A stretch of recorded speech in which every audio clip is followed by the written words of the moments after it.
This episode of Recording Studio Rockstars is brought to you by OWC, Whisper Room, and Eventide. So get ready to rock.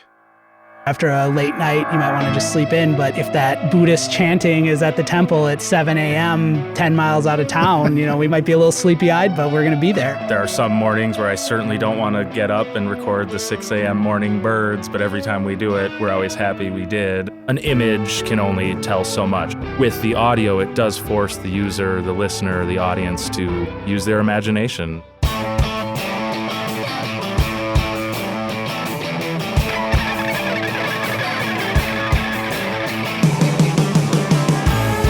Welcome to Recording Studio Rockstars.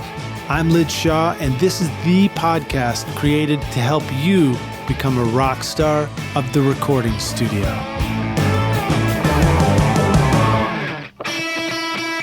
If you're sick of bothering the neighbors when you are trying to record your music or ruining your recordings with outside noises, but you're not ready to spend a ton of money on permanent studio construction yet, then consider getting a Whisper Room ISO booth for your studio. Whisper Room offers the instant solution for a comfortable, quiet, ventilated, portable ISO booth with easy line of sight for recording vocals, guitar amps, or even drums. Get 10% off the 4x4 or 4x6 booth when you mention Recording Studio Rockstars. Go to whisperroom.com or click the link in the show notes below. What do Michael Brower, Joe Ciccarelli, Mike Gazowski, Dave Pensato, and George Massenberg all have in common? They all have great things to say about Eventide. Originating in a New York City basement in 1971 with the original Instant Phaser and H910 harmonizer, Eventide continues to transform the sound of music with the iconic H9000 harmonizer, visionary guitar effects like the H9 pedal, and now a whole suite of incredible plugins for your studio. Go to eventide.com to learn more or click the link in the show notes below. This episode is sponsored by OWC, Otherworld Computing, which you can find at OWC.com, your trusted source for memory and speed upgrades, DIY installs, and used Macs for your studio. Let OWC focus on keeping your studio Mac in killer condition so that you can focus on making great music. Why ditch your existing Mac when you can take your studio far into the future with OWC? Learn more at OWC.com and learn how you can supercharge your studio Mac. The speed to create, the capacity to dream. Find out how awesome your Mac can be at OWC. Hey Rockstars, it's your host, Lid Shaw. Welcome back to Recording Studio Rockstars, bringing you into the studio to learn from recording professionals so that you can make your best record ever and be a rock star of the studio yourself. My guests today are Jesse and Jonah Marks, the founders and curators of The Touch of Sound, a recording adventure and website dedicated to authentically capturing the sounds of the world. Anything from fish markets in Japan and Turkey, to sea lions in the Galapagos Islands, to the street musicians of Cuba, will make it onto their website, which includes sounds they themselves have captured on their travels, plus sounds from contributors like yourselves, rock stars. Hint, hint. Jesse is an audio engineer who began recording location sounds for potential use in his professional and personal projects. Jonah is an avid traveler whose passion for exploration has taken them around the globe. Whenever possible, they travel together at a furious pace, but their obsession with collecting sounds slows them down to appreciate the moments. Over the past 12 years, they have traveled the world with a microphone and a mission to collect authentic and high-quality audio recordings. Today, we're going to focus on the touch of sound and the importance of audio in our everyday lives, their workflow, the equipment they use, and Jesse's studio work to mix and curate the gallery. So please welcome Jesse and Jonah Marks to Recording Studio Rockstars. Fellas, are you ready to rock? We are ready to rock. It is such an honor to have you guys on the show. Welcome.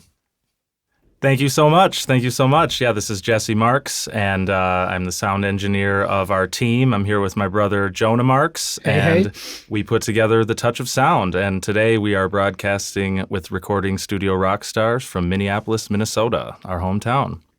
Right on. And Jonah, say hello too, so we know the sound of your voice really well. Yes, this is Jonah, the other half of The Touch of Sound, the one who drags us all around the world. So that's so great. So Jesse, you by trade are the engineer. And then Jonah, which one's the older and younger brother? Who's the older?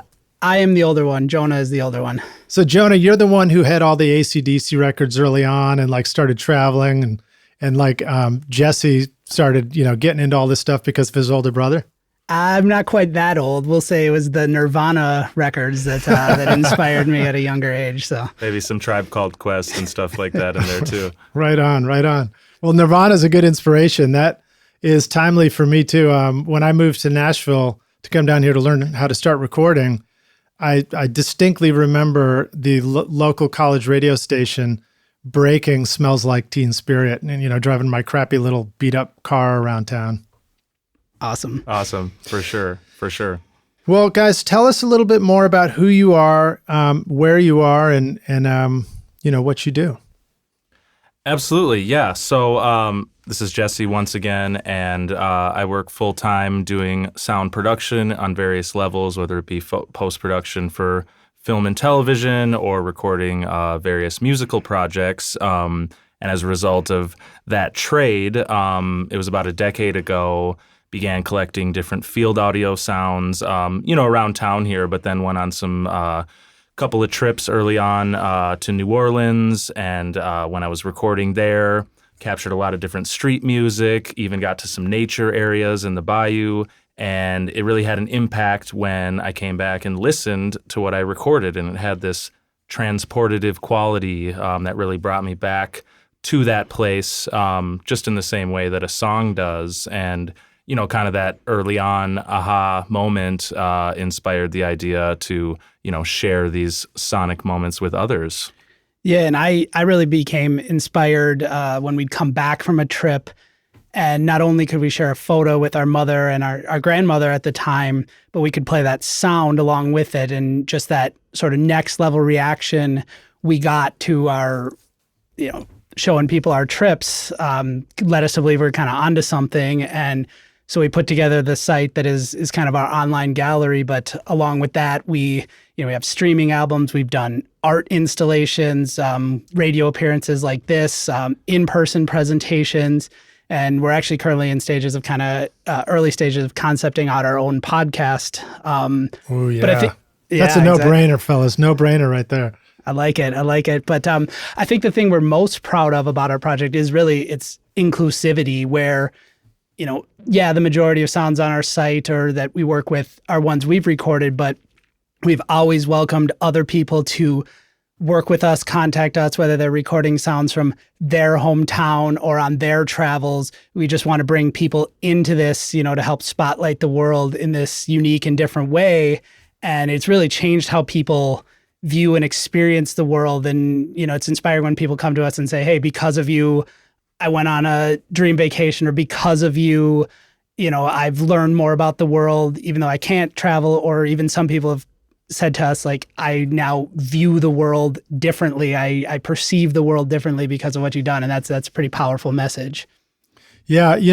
Just as an aside, guys, it's interesting because, Jesse, you're the recording engineer, and Jonah, you're a traveler and, sort of self-professed or self-confessed, not necessarily the recording engineer, but your voice sounds really good on a microphone. So you'll do very well with the podcast, I'll say. All right. No, this is good. I think this is the, validation we need at this point in our podcast prep. So thank you for that. Yeah, you're welcome. We're here to validate. So what are some things about traveling and recording that changed the experience of the traveling? I mean, one of the things you mentioned was like we travel at a furious pace, but we really, because we're recording, it causes us to slow down and notice the moments. Yeah, I mean, I think that line itself kind of nails it, in the sense that it's so easy to just take a photo and move on, and especially if, we always love, if we get into a city in any country, we like to go to like the local market, and it's so easy to just walk through the market, take a couple photos and move on. But when you're recording, you just have to stop and stand still. And sometimes that's 1 minute, sometimes that's 2 minutes, sometimes we'll just sit there for 5 minutes. And when you just sit there in the moment, you really experience all that's going on a lot more than just, zipping through it quickly, as I think a lot of people tend to do. Yeah, I mean, in reality, you just really stop doing and start receiving the experience in a different way. And it's kind of like it's hard to define until you're out there with a recorder recording and realize that you have to be quiet. Then you just start kind of look up and, smell the roses, so to speak. Yeah, it's true. There's an analogy to the studio too. So for example, for me, when I'm doing a tracking session with a band, there's this furious amount of activity getting ready for everything. And then once I'm ready and everything seems, in my world, feels like it's in perfect balance, the band starts playing. And it's like, on the one hand, it can be like almost a little bit of like you have to like let go a bit because like now I just need to sit and just not do anything for a while. But on the other hand, it's like all of a sudden, then it's like in that moment of sitting and stopping the hustle and bustle, you just listen to the music and you start to get lost in the music that's playing around you. For sure. And kind of the bigger epiphany that I think people have had when participating, whether we intended this or not, is that people just go out and they notice their surroundings, from the birds that are chirping, or gosh, that traffic's loud, or ooh, that's some interesting, ceremony going on in the distance. I wonder what that is. And a lot of people we've worked with, we sometimes loan recorders out or we collaborate with people, and then they say, oh my God, we had an amazing trip, but we actually didn't record anything because we only thought about you when we were out and hearing something amazing and never put the thing in our bag. But they always come back with this like valued perspective, like we did experience our trip on a whole new level. So without trying, that sort of has happened and it's been pretty beautiful.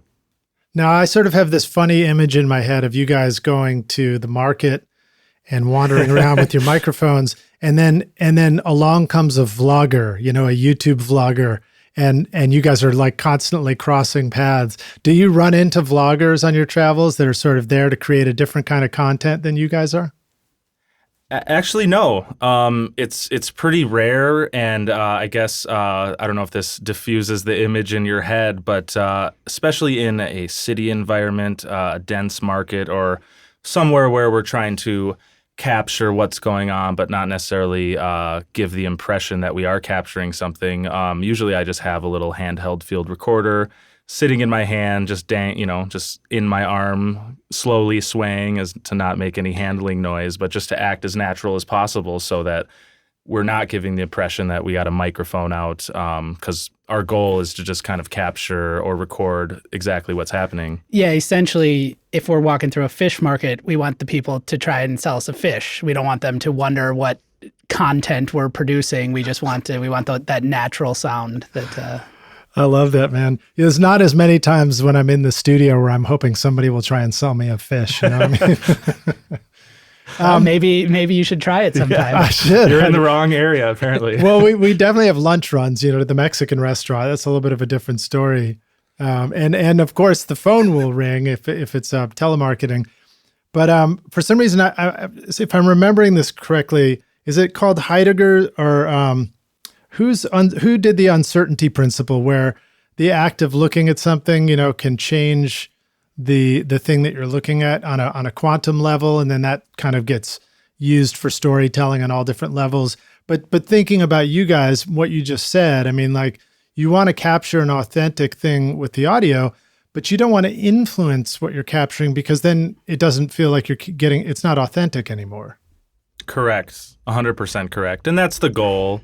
And, our goal is not to interfere. It's mostly out of respect. I think a lot of sounds we've gathered really, they just put a touch on like what it feels like to be there. And that's ultimately the essence that we're going for, because our main goal is to just show others that it is a beautiful world, that there is a lot of exciting things out there. And you just have to kind of be present and be willing to look for it or listen. Yeah, and it sort of depends also on what type of sound we're recording in the moment too. Again, if we're walking through a city, the street traffic isn't going to care that we're there, or if we're waking up in a rainforest and the birds are chirping, they're not going to care if we're there. But it's some of those more delicate ones where we really try to blend in and not disrupt what's going on. Now, do you guys ever dress up in local garb and try and disguise yourselves like an old Tintin comic or something?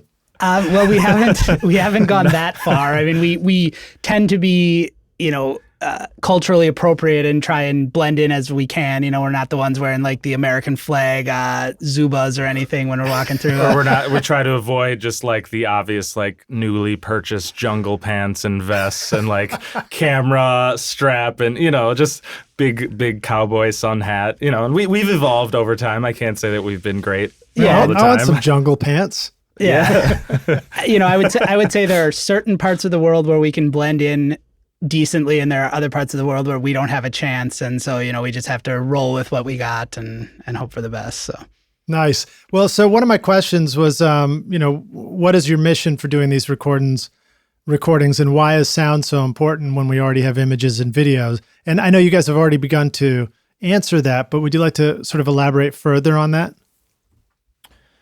Well, I think how it evolved just kind of became more natural than full of intent because, like I said, began collecting field audio, go back to the studio and really have these awesome moments like, wow, it was so cool to be in this place. And then we began sharing it with friends and family. And that's when we realized we had something different. And I think what we have going is that it's different than a moving video where you really have no imagination. You just sort of the video guides your experience, or an image can only tell so much. Obviously, images can say a lot, but with the audio, it does force the user, the listener, the audience to use their imagination. They start to imagine what that place is really like, and therefore, with the website, The Touch of Sound, we always do like to incorporate a photo if it's available to go with the sound, just to paint the picture for the listener. Mm-hmm. Yeah, and it's sort of, we've been doing it for so long, I kind of don't really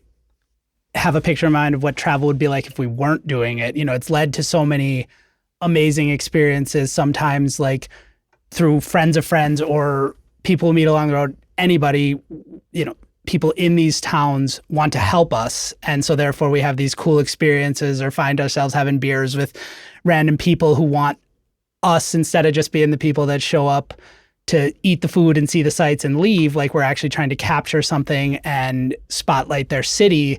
We've had countless encounters similar to that. That's really just kind of inspired us to keep going. And then also it just gets us up in the morning some days where, like, after a week on the road, you might want to sleep in, or after a late night, you might want to just sleep in. But if that Buddhist chanting is at the temple at 7 a.m., 10 miles out of town, we might find ourselves there, might be a little sleepy eyed, but we're going to be there. And it's just amazing, some of the things we've encountered just with that extra desire to go.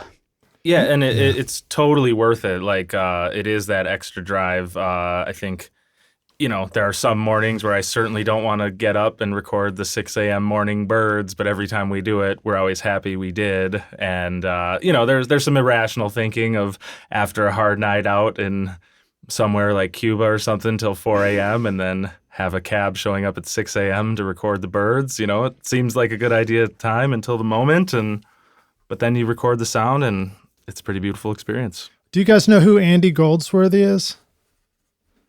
I don't. He was a remarkable nature artist who did these incredible art, works of art in nature.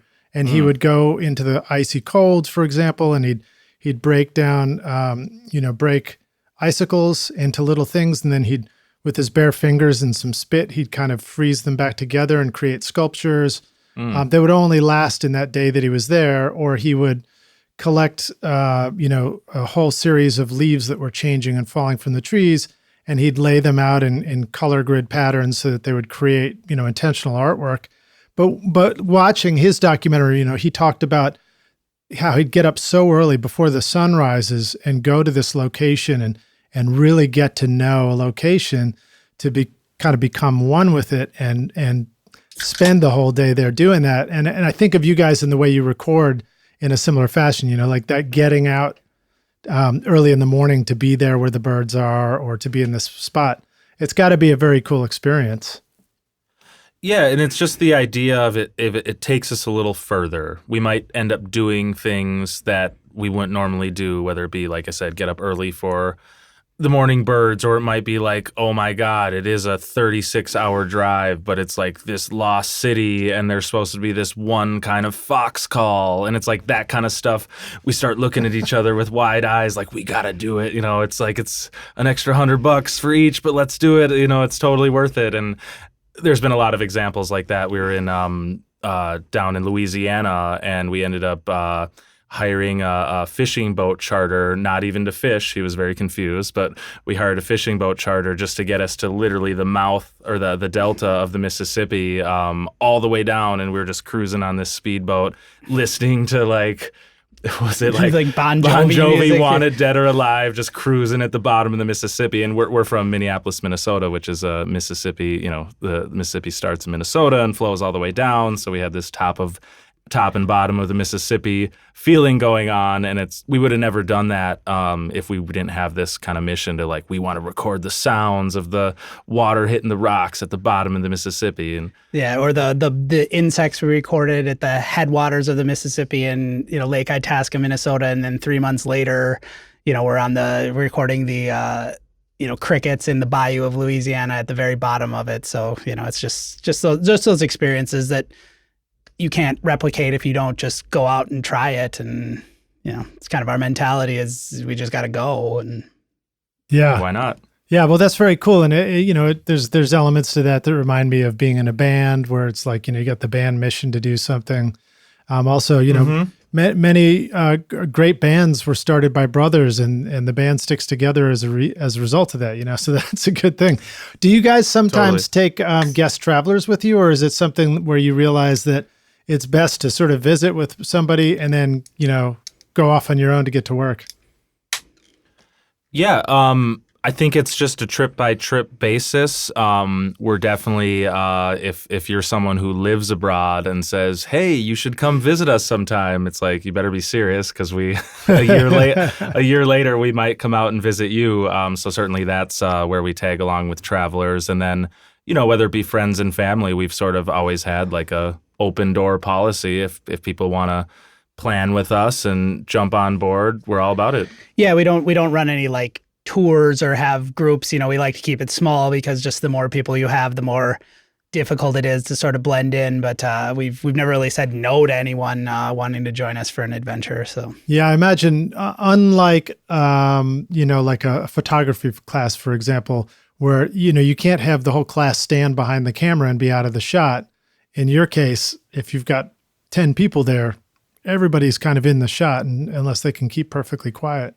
Yeah, and even people we know, it's difficult to get them to be quiet for 2 minutes. You can imagine if it's just random people, sort of the mortal enemy of what we do is people and wind, and it sort of feels extra bad if it's people you brought with you that are ruining the sound. So yeah. And myself and the Rockstars, we can already hear you guys opening cans of beers in the background. So it's it's real world stuff here. It's also happy hour. Yeah, you told us it was a 2-hour interview. We can't help it, dude. We love the studio and recording so much. Once we get rolling, the time flies. You're going to hear my dog in the background too for some more authenticity. Excellent. Cool. And then you talked about. Images and video don't necessarily capture the moment in the same way. And one of the reasons for that, I think, is just simply the fact that a video, often the mic is tied to the camera. And so it's a totally different way of recording. And maybe you can begin to talk a little bit now about how where you set your mics and everything is probably different than everybody imagines. They probably imagine you just standing there holding it all the time. But I'm guessing there's more to it than that. Yeah, I think it just depends on the environment, I guess, in direct contrast from one another. We were talking about being in the market earlier and just kind of holding it at my side. But then certainly if we're out in nature, where, we are doing this morning bird recording and we don't have to worry about people, then I may bring out a bigger rig, and then I, with a little more wind protection, where I may bring headphones, so I'm monitoring real time what's going on, because there's certainly been cases where we've been out in the field in a city and I think I've captured a great sound, and then I listen back and it, the noise floor was too hot, or, there was more handling noise from wherever I set it at the time. So yeah, I think the approach difference depends on the location. Yeah, and I feel like to kind of answer your question as simple as can be, we actually are more or less just standing there with a microphone. We don't really overthink it too often. And if something is, noisy near us, we're going to just try and capture it. And sometimes we have time to set up a full rig. Other times you just got to literally pull the microphone out of your pocket and hope you catch something. And, it's sort of, sound just happens. We can position ourselves as best as we can in specific times at specific places, but sometimes the best sounds we get are the ones that are accidental as we're just on the way to something or not even expecting it, having breakfast and, there's some chanting in the place next to you in Thailand, it's you just never know what's going on. Right. I thought you were going to say your eggs and your cereal start talking back to you or something. Yeah. Depends on what kind of trip we're talking about. Yeah, seriously. So now, I do think about in photography, you've got things like the trail cam, where you actually, you place a camera somewhere and then come back later and discover what was on it. Do you ever practice that with your recorder? When you listen to these recordings of the Galapagos Islands, for example, it just sounds like these creatures are remarkably close to you. And, do you sometimes just sort of set it down and then back off and wait to see what happens? We do. A couple experiments as we tried to get, more of a longer recording. We're talking, an hour or several hours of. We've even had a recorder going overnight in like the Serengeti National Park in Tanzania, and it's just really interesting. You can kind of then listen to how the sound changes over the course of even minutes to hours, or from dusk till dawn. There can be just, hyenas and crickets versus, birds and insects. Yeah, and in general, when we send people out into the field, kind of the best practices we tell them is like, hey, if you can record for 2 minutes, that's great. And it's funny how that's the longest 2 minutes ever if you're just trying to stand there still and record. But, if we have the ability to set the microphone down and just walk away, 5 minutes, 10 minutes, 20 minutes, the longer the better, because, on our site, we might have 30-second sound clips that could have come from a 10-minute recording, an hour-long recording, just trying to find the best clip in that. So, now, have you guys found that through this process, you've learned how to take up meditation? Has that become a part of your thing at all?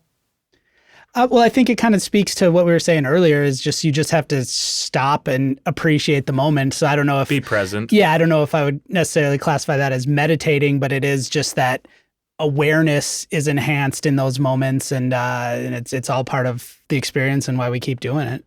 But for what it's worth, I definitely, quick plug, we do have a few albums on Spotify and streaming that is more like full-length nature sounds that are definitely more like relaxing nature albums. And for myself, whenever I'm working in the studio or wherever at home, when I'm not listening intently, I definitely roll some ocean and nature sounds in the background. Very cool, very cool. Yeah, that makes a lot of sense. There is... I think that's smart. We could talk about that as a business move later too, and you're welcome to plug like crazy, because that's why we want to hear from you and know what you're doing. Sure. But the idea of taking advantage of something like YouTube or Spotify with the things you record, where you think for a moment and you go, maybe there's an opportunity. Maybe somebody would really enjoy hearing something like this to create an environment, whether it's musical or whether it's sound effects like the ocean waves, and listen for a long time. These could be really smart strategies for creating streaming opportunities for income to support what you do. Absolutely. And I think it's all about the emotional connection that someone may have to a place, because you could have, an album with 15 different tracks, let's say 10 of them are ocean, unless you look at the title and be like, oh my God, this is, Bondi Beach in Australia. I've been there. You might have a deeper emotional connection to it. So you might put that one on loop, and that might be your go-to thing. And then someone may have always wanted to go to Australia, and that takes them to an emotional place to hear it. And that just goes across the board for kind of the whole site, is that people have a different emotional experience depending on the kind of sound that resonates with them. Yeah, I think that's really smart. All right. Well, let me jump to a couple of other thoughts about this too. Sure. Well, I'll finish my thought on that. So one of the things that resonates with me about what you just said is early on, one of the first things I did was field recording with my friend Chris King. We would throw a studio in the back of the car and we'd drive all over the U.S. And first it was just a DAT machine. We didn't have little mini recorders back then, but first it was a DAT machine, and then it was an ADAT multitrack. And we'd go record stereo stuff. We'd record people we found and artists and music and poetry, but we'd also record ourselves. And the process of creating mixtapes later along the way on this journey and listening back had this great feeling of remembering that space and that event and the experience and everything. Very different from photographs and video. So the other thing I wanted to ask you guys about is whether or not you were familiar with a previous guest on the show, Simon and Greg Record the World. I haven't heard about that. I believe it's something we should check out immediately. Yeah. Well, I'll make sure to send it to you, and then Rockstars, go back and listen to that episode as well. But these are a couple of guys that are from Montreal that are also traveling the world, and they're doing more focused on music and that sort of thing and helping set up studios and stuff. But I love that there is something, you guys are vaguely close to each other, Minneapolis and, well, I guess Montreal's a little more east, but I just think of the north, Generally speaking. Yeah. It would probably be best to hop on an airplane to get there, but we have been there and have some cool sounds from Montreal on our site. So yeah, maybe you guys are up there in the winter thinking more about traveling and getting to faraway places than and being quiet and listening than the rest of us down here. I don't know. But it's That's cool. certainly a part of it. The cold winters has certainly been our inspiration to get the heck out. Yeah. But it also forces us to hunker down and be productive too.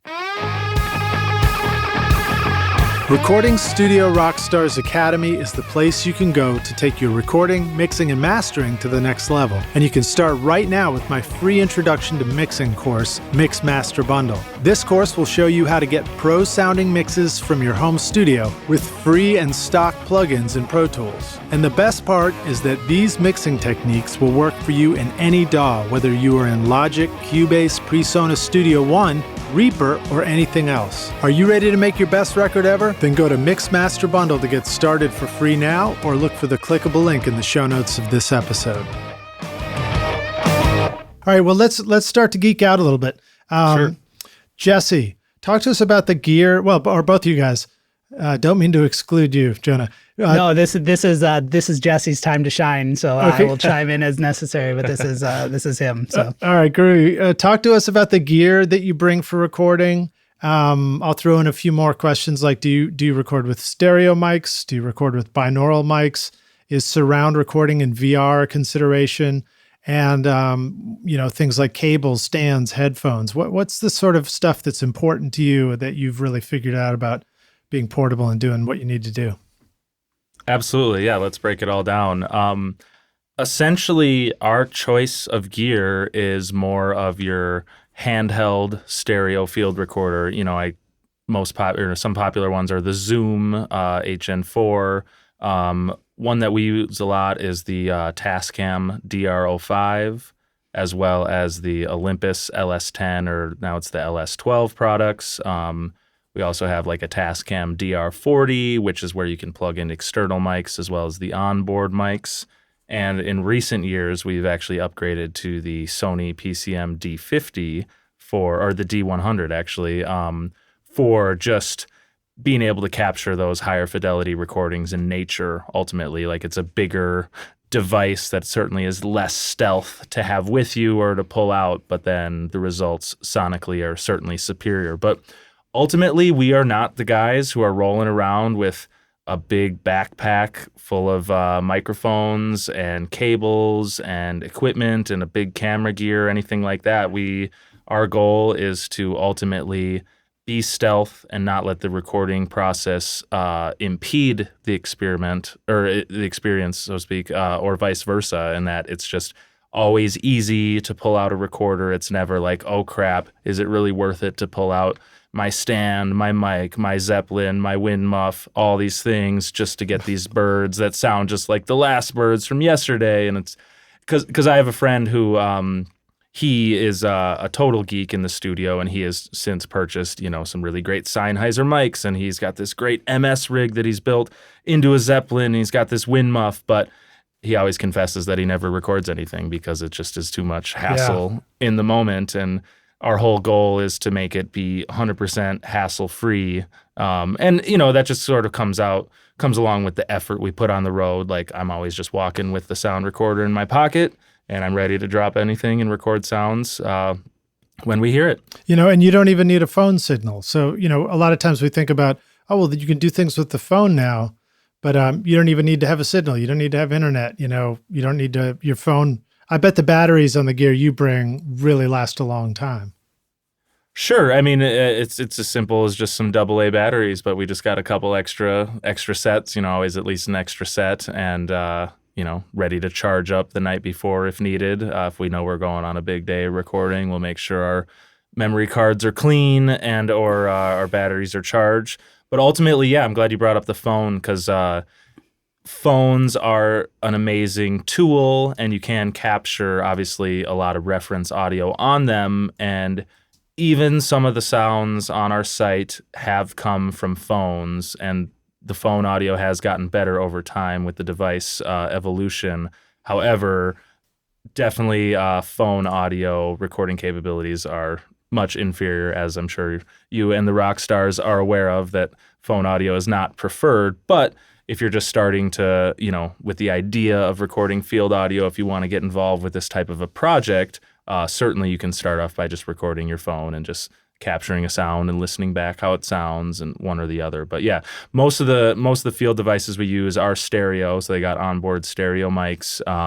The DR5 has Omni elements, and the LS12 that we use a lot has cardioid. So the one with the Omni elements does give a little bit more of an accurate picture of a room if you're trying to get, the sound of a restaurant ambience and really capture what it sounds like in there, versus, if you're walking through a market or something. Sometimes those direct mics are great because you can triangulate into a vendor, trying to sell you a fish in whatever country you're in or something. So he might not be saying buy this fish, but with those cardioids, you can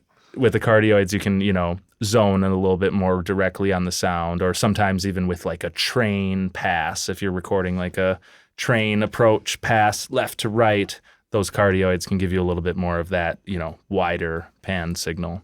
Yeah, true. That vendor might be saying, get out of here. What are you guys doing? I'm trying to sell some fish. But hopefully not. And also, I'm really struck by how much fish shopping you guys do on your journeys. It's pretty remarkable. It is one of the best parts to visit in a foreign city. Yeah, I mean, in general, that's one of the things we make is the highest priority is to go to the food market, just out of curiosity, to kind of see what we're getting ourselves into, because we know we're going to have some dinner at some point. But also, I just think it gives that best window into the local life, and the people are just out to get their vegetables, to get their fish, to get their meats, and you just try and observe that and take it all in. Now I'll throw this question towards you, Jonah. What do you guys like to eat when you're traveling? We are fairly open and adventurous. We're not crazy. We're not, we have eaten like the brain soup in Turkey, or rotten shark in Iceland, things like that. But in general, we're just out to try the local cuisines. Some of our favorite places, like, sushi in Japan, obviously was pretty incredible. What else? Recently we were in Egypt, and we tried this style of food called kosheri, which was just a unique pasta and spice and meat blend, which was very unique to Cairo, Egypt, or that region. It was like gourmet SpaghettiOs, sort of, is how I would describe it. Yeah. And that's part of the joy, is just it's all part of it, is just trying the new things, and just eating whatever the locals eat. And we sort of have a rule of thumb that if they eat it, you'll eat it. Correct. Yeah. Or if a place is busy, people get sick too. Locals get sick too. So we try to let the let them vet out the bad places. But we've had our share of incidents, stomach incidents along the way. So yeah, no, I'll bet. Now, but what happens when you guys decide you really want to go record, the authentic ayahuasca ceremony? Well, we might lose all our gear and we might throw it in the jungle and say we don't need this to record or whatever. You're going to use your ears and your memory and sing it back to everybody when you come home. Exactly. Yeah, we'll save that one for the podcast. How about that?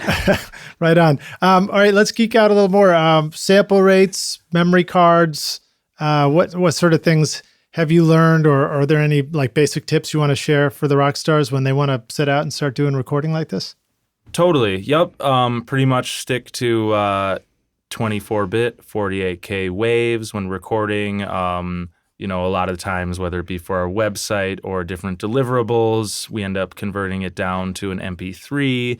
But as you know, it's always good to have a much better source if you're going to convert to a lower format to starting with a higher source. From there on down, wherever we take it, we always just kind of get the 24, 48K wave. And, again, it's just all about recording a solid length of time as well. And as far as memory cards, just rolling with internal SD cards in our recorders, and we have evolved our system a little bit of how to back things up. Early on we would maybe not necessarily have a good backup system, right, Jonah? Yeah, I mean, I think we learned we didn't learn the hard way, but we realized we could learn the hard way. We were in Rio and we're swimming at Ipanema Beach and sitting on the beach with like hundreds of people surrounding it as like our camera, our sound recording gear. Oof. And like 3 weeks of a South American adventure. It's like our last 2 days. Yeah. Along comes the girl from Ipanema. Exactly. Yeah. And we were just I think it was in that moment we said, we need to find a way to back this stuff up on the road. And so we now have like a Chromebook that, the memory cards just plug right into for backing up. Utilizing the cloud sometimes makes sense, but oftentimes like Wi-Fi at these, hotels or hostels in these foreign countries isn't strong enough it would take forever to back, the size of our files up. But we certainly do. We have learned in having backup memory cards and switching them out. It's like, okay, we've gone for a few days. Let's just bury this one deep in the bag and hope for the best. That's not a bad strategy as well. Totally. How about note taking? Yeah, we generally just kind of have just on my phone, we just have a note pad that, usually it's like after a long day of exploring or at breakfast the next morning, it's just like, okay, let's jot down what we got. And, oftentimes, we might come back from a trip and have 75, sounds that we might want to listen back to, and 6 to 10 of those might end up on the site. But we're just always tracking what we come across to just help us when we're listening back. And to add to that, it's always important. This is an instruction we give to people when they are interested in submitting us sounds for the site, is that always give an audio slate. Just start the recording and say, okay, here we are. We are in Bangkok, Thailand, about to go into the boxing match, and this is take one. And sometimes people are better than others. Sometimes I'm better than better at times than other times. Because I listen back and I'm like, why can't I find that one sound? Like, why didn't I make a slate? Damn it, Jesse. Yeah. Yep. That was going to be my thought too, was that just like slating it verbally, it's one of those simple, easy things to do if you remember to do it. And it's so effective because it's like, you can't lose track of that piece of audio with that slate on it, In fact, maybe a later release, but it's quite funny to listen back to our guest contributors' slates, just the way they describe where they are, pronunciations, or just it's kind of a funny thing. Some are very thorough and spell things out for us, and it's good stuff. Yeah, that's great. Well, I can imagine also like you just you're also like adding your own. You're like, oh yeah, remember to get milk, bread, and pasta when we hit the market later, and just put in your verbal notes, For sure. Oh, yeah. And then certainly there'll be a time where, we're walking through that market like we're talking about. Like, let's say we're just in Cairo, Egypt, and we're walking through El Ataba Market. This might be a 15-minute or a 45-minute experience. And then obviously I'm going to have probably 15, 20 minutes of solid audio. So in between, walkthroughs if we get to the edge and are going to walk back. Sometimes I'll do a little intermediate slate and be like, okay, that was our first walkthrough. The first thing was the close, a lot of plastic, whatever. But then all of a sudden we got to the middle and the guy was talking on the announcer thing. And then all of a sudden the music broke out, and basically just give a little bit of narrative of what happened so that when I listen back, it's not overwhelming. Because certainly it can be overwhelming when we get back from a trip, after just kind of recovering and back in the world. Just like a week later, I'm just opening up my audio to see how it sounds. And just like, oh my God, I have 7 sounds that are totaling 35 minutes from this one market. How am I going to narrow it down to, a 45-second clip? Yeah, I'm taking cues now. Hopefully the rock stars are too for the studio even. It's like, imagine just like having a spare mic in the control room where you're like, when the certain take goes down, a lot of times we're trying to write it down on some piece of paper or take a note of it somewhere, but it's hard to keep track of that stuff. And if there was a clever way to just simply add a little verbal note, at the end of a take, you'd be able to, on a muted track, for example, you'd be able to go like, oh yeah, that was the one where so-and-so sang it really well or whatever, You need one of those old school little tape recorders, and you pull the little note to self thing. Note to self. Note to self. So I also wanted to add in a little shout out to something that is kind of pretty good for recording on the iPhone these days, which DPA makes something called the device. It's a little disc, and you can screw in like really high-end microphones. It'll record in 2496, and you just plug it into your iPhone. It'll record right on their app, and you can get like extremely high-quality recordings that way. But I still think that even doing it that way is not as fast as having, the dedicated thing where you just pull it out, press that one button. I don't know how many buttons you have to press to jump into record, but I imagine it's not too many the way you guys work. And you just captured it. Yeah, there's about a 5 to 7 second, like pull it out, take off the hold switch, press and hold the on button. It does a little thing, and then you hit record. So yeah, between 5 and 10 seconds. And no, there's nothing against using, an iPhone with one of those breakout devices. I guess it just comes down to personal workflow. Some people think it's easier just to have their phone in an attachment, but then it just depends on what works best for you and what's going to be most comfortable for you to pull out in that moment and record. Yeah, in the early days, we had some Tascam plugins into the iPhones, and I think after one ended up in the Atlantic Ocean and another ended up in some canyon in Alaska as we sent them out with people, and then they switched from the Lightning plugin thing. We were just like, okay, well, this is we had a good run with that. But if they've have new technology, certainly. It was slick to just plug it into the iPhone, and you just one less device to carry around. And it's certainly a more cost-effective way to get started. If you already have a phone, I'm sure there's multiple levels of quality of device. I'm not exactly sure the prices. Briefly, the DR5 that we use quite a bit or loan out to contributors interested in recording is usually about $99 retail, and sometimes is on sale for $79. We like to buy them from B&H. We've visited the store once and even recorded some field audio in the B&H store just because it's a pretty vibrant place, and usually they have nice deals. But yeah, a lot of the recorders we use are in the $100 to $200 range, so pretty accessible when I think about it. That's great. I think there are people out there that would probably love to just listen to the sounds of B&H. All the creator fans that are, dream of going to the main store in New York and for sure, checking out the cameras and the lights. They'd be like, oh, I just want to hear the sound of the store. Yeah, it's a funny place. It's like Santa's workshop if it was run by Orthodox Jews. It's just like it's a weird place. It really is. And it's right down the street from where AES was hosted when I was there a couple of years ago. I'll be back in the fall, which is actually going to happen before this comes out, but that's all right. And it was really fun to go in there and see it for the first time. I think they've got conveyor belts and little train cars going everywhere and all kinds of stuff. Oh yeah, it's a well-oiled machine they got there for sure. Indeed. Well, Rockstars, we're going to take a momentary break. A reminder, the stuff we're talking about is in the show notes. So make sure you scroll down on your mobile device and just find the link there. You can click through to the show notes. That's going to have the video player where you can listen to all these amazing sounds that we're talking about. You can go check out their website, and we'll see you guys in just a minute for the jam session.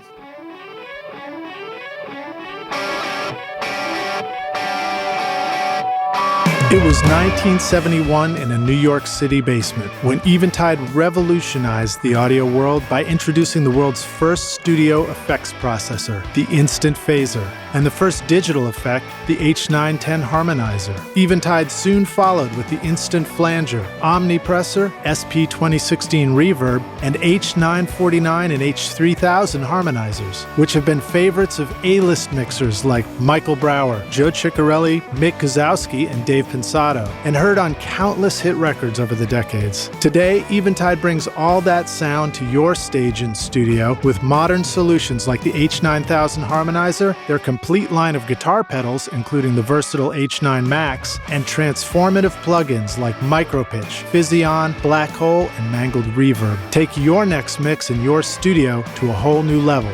Go to eventide.com or click the link in the show notes below.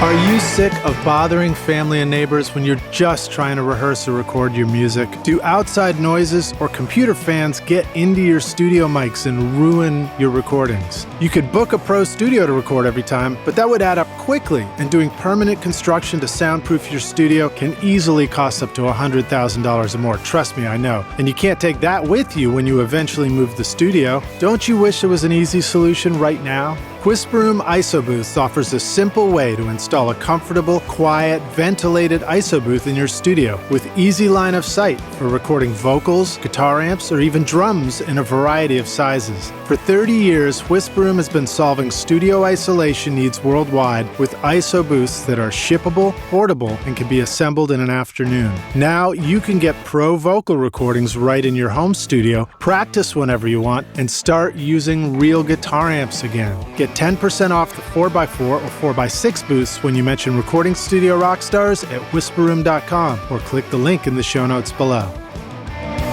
Are you using a Mac in your recording studio? Are you tired of feeling like the studio setup you worked so hard to create is becoming obsolete too quickly? Wouldn't it feel great to have a trusted friend to help you keep your existing Mac and studio setup current and relevant so that you can focus on the thing you love most, which is making great music? Well, now you can rely on OWC, Otherworld Computing, which you can find at OWC.com, whose mission it is to help you get the most mileage out of your Mac. Whether you need to upgrade your RAM, install an SSD, add more connectivity, or simply find a great used Mac that's ready to rock, OWC will help take your studio far into the future with a vast library of DIY install videos, 24/7 friendly support, and free shipping in the US on most items over $49. Why get frustrated and ditch your existing computer when you can take your studio far into the future with OWC? Learn more at OWC.com and find out how awesome your Mac can be at OWC.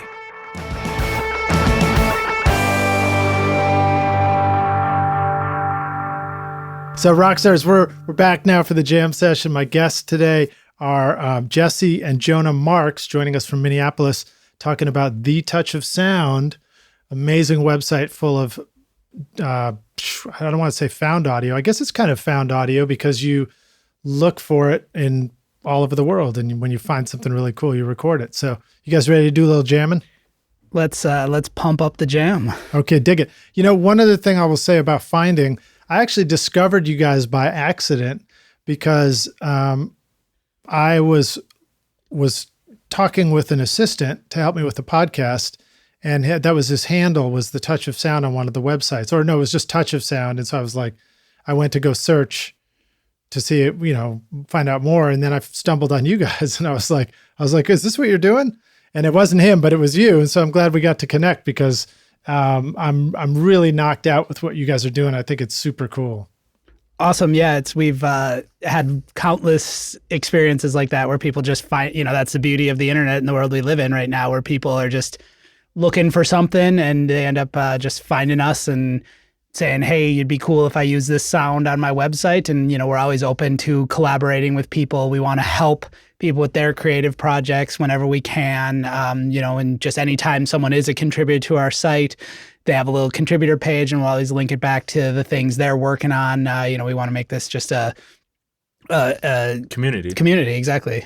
Well, that's great. So a question I had for you is along the same lines. It's just, how do you guys go about publishing and sharing your sounds after you collect them? And, what can fans of what you're doing do with these sounds? Is there anything around that topic you want to talk about?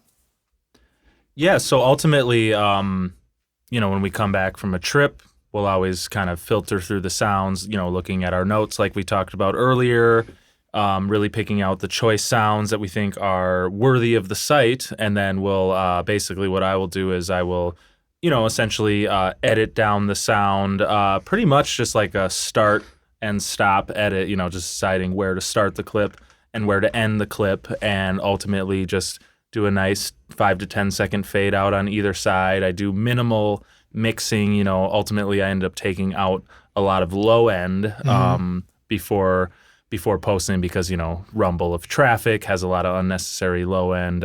Even a lot of nature sounds have a lot of unnecessary noise floor that as soon as you filter that out, you only hear the birds. That's just briefly on the editing process. But then we post them on our website as well as some other formats. Yeah, like, once a week we do what we call our weekly destination sound where, that we have an email list, we have our social media, and we'll pick one sound and just to anyone can get lost in our site for a countless amount of time because we have hundreds of sounds posted, but just once a week we try to take people around the world, whether it's a beautiful nature sound or a dynamic urban sound or whatever. We just like to bring that to the users. And ultimately, we're essentially curators. We're curating this online gallery. We're essentially just deciding what we think is cool enough to post. We've certainly over time, as the library has grown, we've listened back to things we've posted previously. We end up taking them down because they're like, okay, this is just a waterfall. It's not that exciting, but or sometimes it's like it's Niagara Falls, and even though it sounds like an air conditioner, it's still like a world-renowned place, and it just helps the discovery aspect of things. But yeah, simply it's just we're just taking kind of the best stuff and trying to throw it out there. And like Jonah said, we do the weekly destination. That's just sort of a further curation, so we can. In a way, it just is an opportunity for people to get notifications once a week, but it's also just to remind people that we're still out there doing what we're doing because we get responses from people, or if we see people out and about, they'll say, "Oh, I still get your email. I love what you're doing," and we may not have seen that person for years, but obviously they're connected to what we're doing just through that email and that weekly delivery. So I'm looking at your weekly destination blog right now, and Rockstars, for example, we have Ocean at Night. Playa Junquilla, I don't know if I'm saying that right, or Junquilla from Costa Rica, the Negro Cliffs from Westmoreland, Jamaica, Morning in the Serengeti National Park in Tanzania, Cathedral Caves, the Caitlin's, New Zealand. Let's see if you guys want to share any stories about any of this. Tell us about the Cathedral Caves in New Zealand. Yeah, so the Cathedral Caves are very cool in New Zealand. So we were on the South Island, and pretty much as far south as you can get on the southeast coast of the South Island of New Zealand. And it's this rugged, rocky, pretty much dense rainforest. And these caves in particular are very cool because you can only access them during the low tide. When it's the high tide, you just can't even go. And we kind of happened to just be passing through. We knew of their existence, but we're like, hey, if it's the high tide, we're not going to make it. But as we passed through, it was a low tide, and you hike down. It's like a 45-minute hike, and you feel like you're on the end of the world. I mean, there's just nothing there. There was maybe 4 other people with what felt within like 10 miles. And it's just these beautiful caves that you can kind of hike in. And the sound that's on the site is the ocean waves that were crashing in, but also the waterfall that was trickling into the cave as well. So that's amazing. Now, Jesse, how about you tell us a little bit about the Serengeti National Park in Tanzania? Sure. Wow, the Serengeti, it's hard to kind of pin down exactly, but it's definitely amazing to see all the wildlife. I mean, generically speaking, it was like you're in the movie The Lion King, and it's like you're there's some cheetahs, and you might stumble upon some female adult lions, and then there's the male in the distance kind of watching you, watching them, and then you see there's the giant, what do you call a group of hippos? You call them a bloat of hippos. There's a bloat. Dangerous. A bloat of, there's a bloat of hippos, and they're just, they're making some noise, and they kind of sound like water cows, and it's just amazing because it's like you are, Serengeti is in Tanzania, which is East Africa, so you're just in the heart of it all, and it's not dense jungle, it's very open plains, so you're definitely kind of always keeping a lookout because there could be a wildlife sighting, or there could be a wildlife threat at any time. Yeah. So it's just exciting all the time in that sense, and certainly we're ready at all times with the recorder. In fact, it was a little more difficult in the Serengeti with recording because, one, you had to deal with just the sound of the engines, because if we're in a safari Jeep, when we wanted to record, we had to ask our nice driver, who we obviously explained what we're doing with the project, but, it always feels like a little bit of an ask to ask them to stop again and turn off the engine. And then you may hear another Jeep way in the distance, and you're like, damn it, listen to these beautiful, birds, or listen to these wildebeest or these elephants drinking, but you hear these other tourists, they're, with all due respect, they're just taking out their cameras and showing excitement or whatever. But I wish I could hold up a big sign that just says, shut up, recording sound. I like that, man. A bloat of hippos. Now, have you guys ever had the opportunity to record a surfeit of skunks? No. We have not. That when we do the touch of smell, we'll start with the skunks. surfeit of wow. skunks. Wow. Count me in. Although, that would be a tough one because a lot of smells you'd bring from around the world, you might not want to always They're be negative. smelling them. Most smells are bad. Yeah, no, there are some places we have been that I don't ever want to smell that again in my life. But That's great. But it's all part of the deal. So all right. But briefly though, on the Serengeti, just to wrap it, that was definitely a place. I think it was before that trip or around that time where we purchased the more expensive Sony recorder, because we're just gonna be like, we might be a little bit farther from animals, but with these higher sensitive mics that has a lower noise floor overall, we might have a better chance of capturing some things, and we did certainly because of that. Very cool. Now here's one: knife sharpening in Tokyo, Japan. That sounds like it sounds a little bit like a fantasy video game soundtrack is what we're going to hear.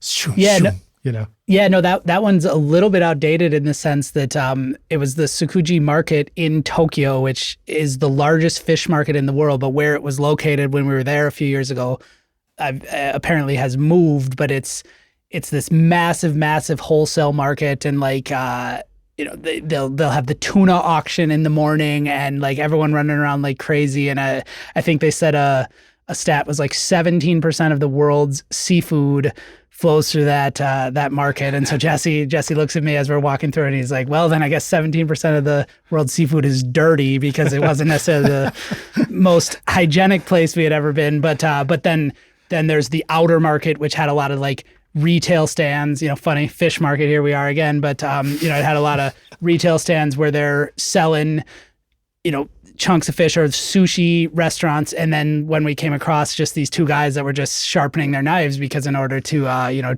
properly prepare that kind of cuisine, you need a razor sharp knife. So and these were for sure some tradesmen too, like full on aprons and eyeglass, magnifying glass, and just multiple different gauge of sharpening tools. Very cool to see. Yeah, it's just beautiful. And that's, again, a part of all of it is just, this is a world that we don't know, being from Minneapolis, Minnesota, of just like the retail fish market in Tokyo, Japan. And it's just beautiful to walk through that. And then when we hear the sound of the knife sharpening, to just stop and find out what's going on, I think majority of people would just blow right past it and not think twice. But we hear something and we go investigate a little bit further. Sure. And what's interesting is that, the sound itself is just, a little shink, some nice knife sharpening sounds. But then in addition to that, you have the photo, which does it. But then we also have like a little caption that just tells a little bit about why this is important or where it is, just to give a context for the listener. And ultimately that has a cool like educational value, as you might learn about this, the largest fish market in Tokyo, you might have an opportunity to learn something new about that just from stumbling upon the site. And I imagine it helps you guys sort of get a deeper understanding of all these places just by taking your own notes on, well, where was this and what was this all about? Yeah, absolutely. As Jesse kind of takes the primary lead on the sound portion of it, I do a lot of the writing or the photo work. We try to, authenticity is very important to us, so we're not doing a ton of work, but a little color correction here or there, certainly to make things pop is important. Sure, for the user, yeah. so. Color correction is like, equalization for audio when you consider it as corrective equalization. It's like exactly what comes into the microphone isn't always the exact thing you're trying to capture. Sometimes it's a little off and you're trying to heighten or make the sound pop as well. How about the Nile River in Egypt? Any stories about that you want to share? Oh man, that was like, so we were in Egypt in February, and that was one of the coolest trips we've ever been on. It's one of those things where, ever since I was a kid, you want to see the pyramids, and then you're like on your way to the pyramids and you're sort of worried, like, is this going to disappoint? Is this not going to live up to all the hype? And then you get there and you're like, nope, like this is everything I would have hoped for, and then some. And it's how are they going to move those stones? Yeah. Like I got less convinced about the alien theories and just the all this theories after just seeing the stones. It's just like I don't even know. It's hard to know, Yeah, so it was really cool, and so that's obviously in Cairo. But then as a part of the trip, we did a little boat ride for a couple days, kind of up and down the Nile, and you just stop and in the morning, you might see this ancient temple that's 2,000 years old, but yet that's 4,000 years newer than the pyramids. I mean, these time frames are just unfathomable, and it's really cool seeing, like, it's a country of like I think 100 million people, and like 95% of Egyptians live within like a few miles of the Nile River. Like it's a pretty insane right, because importance to their culture. Yeah. Now, did you guys get any particular like sounds of animals or creatures when you were over in Egypt that you remember? Did you get the scarab beetle or anything like that? No, but we did get some donkeys. Yeah, we were kind of biking out through the fields, and actually, some guy tried to sell us a donkey. He thought we were in the market for a donkey, and they were just out. They were just doing a sugarcane harvest, and they're having the donkey, obviously helping them pull the cart and do some of the work. And at one point, the donkey certainly got vocal, and I wasn't ready right away, but it definitely was that quick 5-second delay. And yeah, and Egypt in particular was more, I would say, on the urban side of the trip, because there's so much dense population, in Cairo in particular. It's a city of 25 million people, and then even on the river, there's a lot of people. So we didn't get a lot of the deep nature stuff, but we did get some very cool like call to prayer type recordings. That's always a beautiful sound in my opinion. It's just haunting, as it's just kind of calling above everything, and it's just such a dominant sound in that part of the world, and it's really pretty. That's sort of the imam's. Is it the imam that sings on the mic? I don't really know my specifics on it. It's not the imam. Like you could compare the imam to the priest, so to speak. Mm-hmm. It'd be like the cantor or someone who does the singing or wailing, which in some cases could be the imam, I believe. Right, and then it's usually not 100%. It's usually coming from a mosque, and it's usually they have some kind of cool PA system that will just broadcast it out into the neighborhood, right? Yeah, I wouldn't necessarily classify them all as cool PA systems. Sometimes it's just literally like No, there's some low key, like there's a lot of repurposed old announcer speakers, and it is kind of fun because they usually have like a little delay on it, and every now and then you get somebody who just like in between phrases coughs, and you can hear the cough delay a little bit, and we got that on a couple of recordings. And I think, to Jonah's point, spending most of our time in a North American region, growing up here, and then going to a predominantly Islamic city, when they do the call to prayer over the city in the same way that church bells kind of go over in westernized countries, so to speak. It's certainly like I'm in a different place. It has that feeling like I'm definitely somewhere different, and that is unique. Well, and then yeah. Well, I was going to say, when you talked about the PA, for example, I'm pretty sure I heard a story about like Chad Blake coming back from his travels and purchasing one of the PAs that they would sing through and bringing it back home with him because he thought it was so cool. He wanted to have it for the studio, which I love hearing stories like that. That's awesome. Yeah. So let's tell us a little bit about bagpipe practice, the Sea of, how do you say it? Hebrides in Scotland? Hebrides. Yeah. So that was the summer we were out in Scotland, and there's like mainland Scotland in Great Britain, but then they have this series of islands out in the North Atlantic, and the only way to get there is by ferry. There are no roads, and so we were just cruising out. It's about an hour and a half ferry ride, and we were just relaxing, enjoying the view because it's very pretty there. And out of nowhere, we just hear bagpipes, and we go down, and it's the guy. He's like wearing his full like custodial gear, as if he's like a janitor on the boat, but he's just playing his bagpipes, and I can't imagine. Yeah, I can't imagine anything more Scottish than that. So it was a pretty cool moment. So That's great. Did you guys get some good foghorns and things like that when you were out on the boats as well?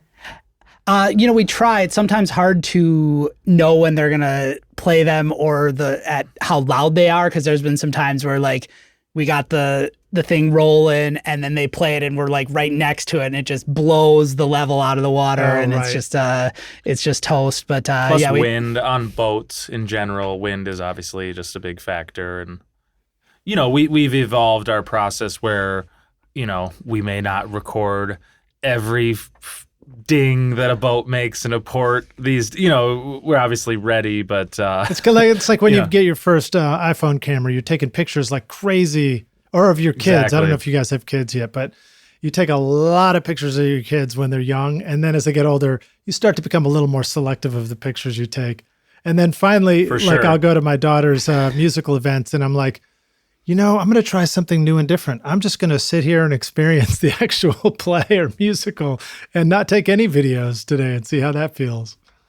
Yeah. And that's sort of that delicate balance that we have where we want to capture everything, but sometimes you just have to put the camera down, put the recorder down, and just appreciate the moment too. And, we never want to lose sight of that we want to capture everything and share it, but, you gotta enjoy too, and it can't just be everything focused on capturing something. And if we miss something, we've learned to just not worry too much about it and kind of get on with ourselves. But we're always ready with a recorder, but it's not 24/7 when we're on the road. Yeah. So you're not terribly tempted by Google Glass at this point. But no. The other thing is, once you've captured so much stuff, all of a sudden, not getting everything doesn't feel like you're missing that much, because you're like, we're already creating so much content, Yeah, totally. Well, but then it's like you're in the situation, like let's say you've been walking around, let's just say on a nature hike or in a exotic rainforest somewhere, and you've been there for 3 hours and you've recorded, 18 sounds. You've already done we've already done these 5-minute sounds where we just sit there silent for 5 minutes. We even got some rain. We got all this stuff. We might be, mentally done for the day, but then at the very end of the trail might be like this crazy unique bird, and you got to get it. You can't be done. But that's exactly that balance. So you just kind of strike the balance of like, I don't want to record everything. I now have a more fine-tuned ear to, if it sounds unique, do I hear it and immediately think like, this is amazing, or is it just like the last birds? Yeah. Well, so one little ninja tip we should share with the rock stars is, I know in the Tascam, for example, you can put it into dual recording mode. So it will record at a hot level that you set, but it'll also record 20 dB down from there. So just in case you get like a really loud sound, you're also simultaneously capturing it at a low level in case you need that cleaner version that doesn't like distort the input. I don't know if that's something that you guys find useful, but it is kind of a nice hidden feature on those Tascam recorders. Yeah, it is certainly useful, and you always just try to be prepared in whatever sense, and then you just sort of react in the moment to what works. Obviously, with most recording, it's like you want to get it, to be hot enough to not have a really high noise floor, but you also don't want it to be too hot where it clips, and certainly field audio fits in that sweet spot too, where you just want to get some solid signal, but obviously not have it be too hot. And, the more you get to know a recorder, you just kind of know where things are at default when you turn it on, or you know what to kind of settings to start with if you're heading into a noisy place versus a quiet place. Right. Yeah. And have you guys become very ninja with your settings? Can you like switch through the settings in like lightning speed at this point? Yeah, I mean, I think, ninja comes just with the experience of just like in that moment where you're like nervous about missing the sound, where you only got, a few more seconds of it, just being calm enough to just like slowly adjust the settings with minimal noise handling with your hand. And like me, non-audio geek, like they make these recorders pretty self-explanatory that, you can adjust the level really quick. And, we've certainly lost some really cool sounds because we've been too high or too low. But in general, I don't think it's overly difficult to on the fly switch things up. Well, I thought you guys said you hadn't been to the ayahuasca ceremony yet. Yeah. Right. Yes, exactly. Sorry, Jesse. Next on the list. I cut you off, Jesse. What were you saying right there? You said something. Crap. I can't remember. I may have lost it, but I did want to make the point briefly is that the way we're talking, it sounds like we have this idealistic life where all we do is travel and record sounds. But I thought it was important to mention that we both work full-time jobs and we're both, 9 to 5 in it, most of the year, and that we always just at least plan like one big, 2 to 3 week trip every year. And that's just been kind of our standard for years. And, certainly some years we've been able to make more happen just depending on if it's been a good year or not, respectively in our own lives. Yeah. But yeah, and we've been doing it for, 10 or more years now, traveling, collecting field audio. So when you look at the vastness of our library and travels, you might think, wow, these guys, all they do is just travel and hang out and record sounds. But obviously we're working hard. And for all the people who are out there listening and interested in getting involved, it's just as simple as just getting a microphone out and take it with you when you go somewhere cool. Yeah, and I think it just comes down to prioritization as we sort of go through our lives prioritizing travel and make decisions in our everyday lives that's going to allow us to travel more as much as we can. Every chance we get, we'll hop on a plane, even if it's a little trip in the States, across an ocean, whatever. But we just that's our main focus, is to ensure we have the flexibility to do that when we can. So, and I can relate it, Lidge, to kind of musicians in the studio, and just even a musician's lifestyle can be hard on the body, whether it be lack of sleep, whether it be partying, whether it be whatever substances and things like that. In the same way, travel can be tough on the body, whether it just comes to just the travel logistics and flights and long layovers and all that, or unexpected hindrances in your logistics to just go. You're running around Egypt for 5 days. Like, gosh, I just want to like relax, but I can't because Egypt is not a relaxing place. And, and it's just sort of has guided our life back home. We try to just like be healthy and take care of ourselves because there's another great adventure to be had, and we want to be ready for it and not be winded on the top of the mountain like last time, so to speak. That's funny. Yeah, I've been winded on top of a mountain before, and it's pretty tough. Where are you guys planning to head next? We got a big adventure coming up. We're going to go to Madagascar and South Africa. Ooh, yeah, cool we stuff. have just learned. Yeah, we've learned, or at least we believe that the nature is just at peril on this planet, and the sooner the better to go out and see some of these great rainforests, see the lemurs while they are in existence in the wild, and always been a dream to go to Cape Town and things like that. So we're going far for the next one. Very cool. Do you guys know there's a record called Madagascar? I think it's David Lindley was a field recording kind of studio. I guess it was a combination of local musicians and studio sessions. But I'll have to find the link and make sure I share it with you guys. It's very, very cool. It's probably out 20 years ago, something like that. Yeah, I've heard that album. My cousin gave that once to me after hearing about our project because it had the lemur sounds and it had some of the nature sounds in it, then with music and things like that. And that's a point too. If there's any musicians or producers out there that go to our site and hear a sound that they like, by all means, contact us. We'd love to collaborate and just incorporate it with your projects as well. I'll give a shout out to another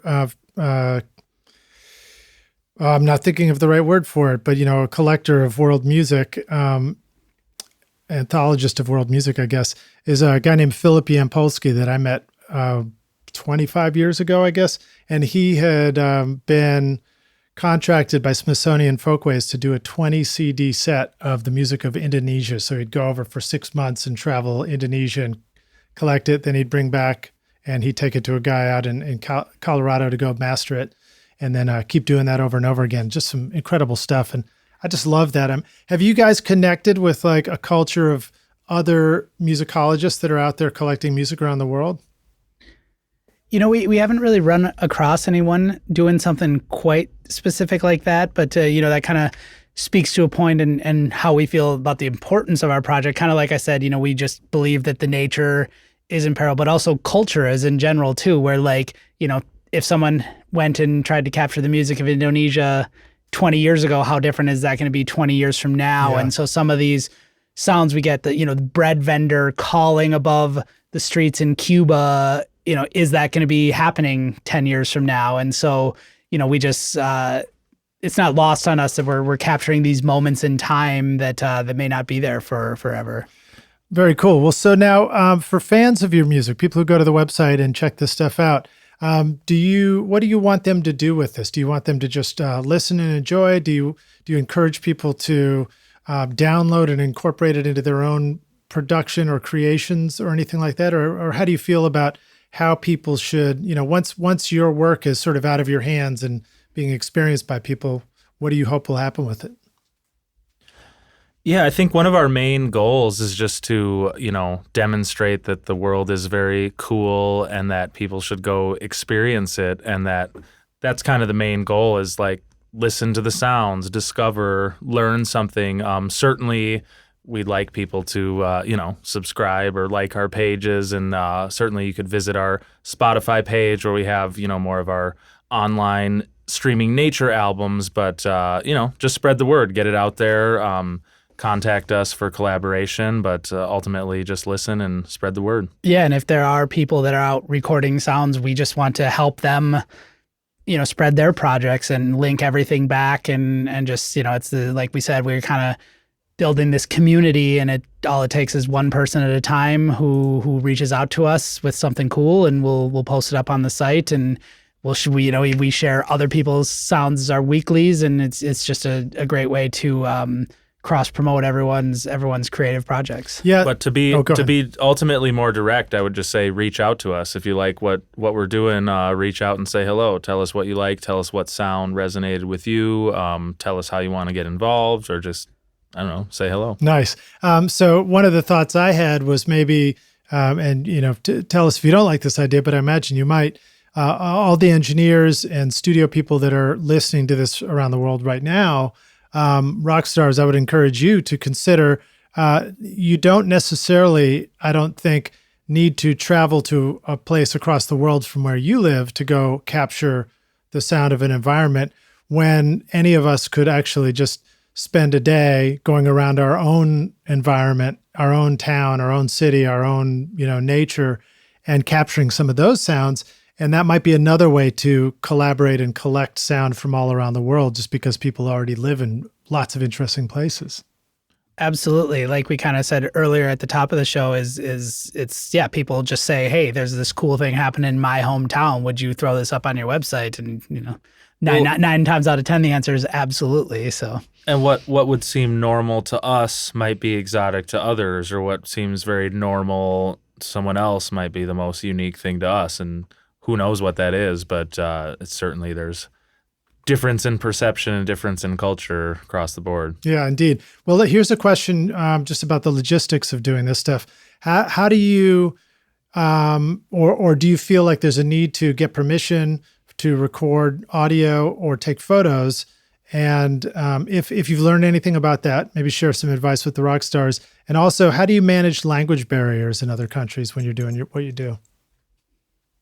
I think the first question, the answer would just be ultimately be respectful. Like don't take a photo of someone and then quickly run away. If you think it's worth giving them a tip, or if you think it's worth asking them, do what's appropriate. And if it's not appropriate, don't do it, because it's important. It's kind of that take only pictures, leave only footprints. We want to leave only a good impression. Like Jonah said earlier, when we've talked to people about our project on the road, locals, sometimes there's been a warm embrace like, hey, come to our ceremony that we're having tomorrow. We'd love for you to capture that. That's much more of an inviting opportunity than it is just like, I'm going to get this street musician really quick and then run away with, kind of hiding, hoping he doesn't notice.